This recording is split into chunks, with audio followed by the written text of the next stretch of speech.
Sumunod ka sa akin. Magandang araw po, tayo na at sama-sama po tayo dito sa Landas ng Pag-asa.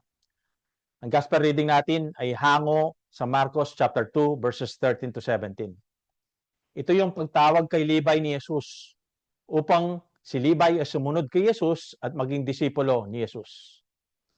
Ang mga maniningil ng buwis gaya ni Levi ay nagpapayaman sa paniningil ng higit sa karapat-dapat at ibinubulsa nila itong sobra o higit.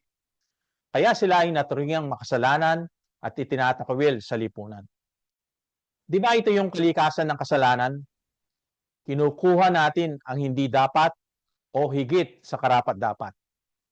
At marahil nung oras na yon, si Levi ay nandoon at nagkakasala sa paniningil ng higit sa karapat-dapat. Ayon sa gospel reading sa verse 14, habang naglalakad si Jesus, nakita niyang nakaupo sa tanggapan ng buwis si Levi.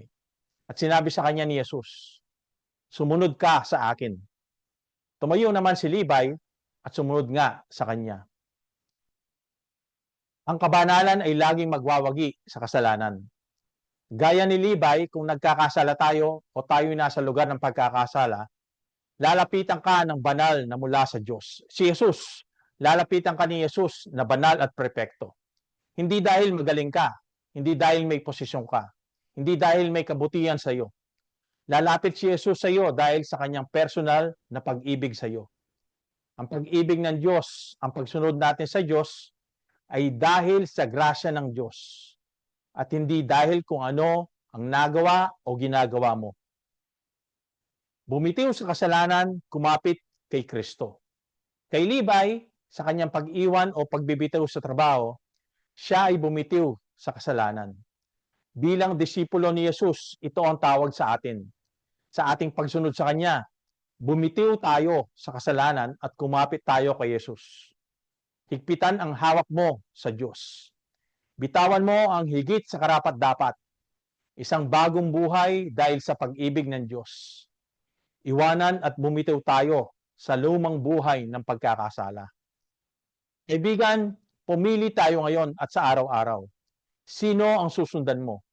Susundan mo ba ang sarili mo? Susundan mo ba ang sarili upang makamit ang hindi karapat-dapat o higit sa karapat-dapat? Kanino ka kakapit? Sa kasalanan o kay Jesus?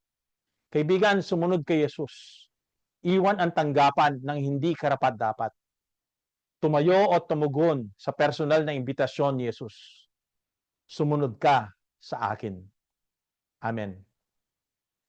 Kaibigan, ipamalitan ang magandang balita at sumunod kay Jesus. Ipasa at ishare ang video na to sa iyong pamilya, kamag-anak at mga kaibigan. Laging tandaan, ang salita ng Diyos ating pagnilayan. Sa ating buhay, ating patunayan. God bless.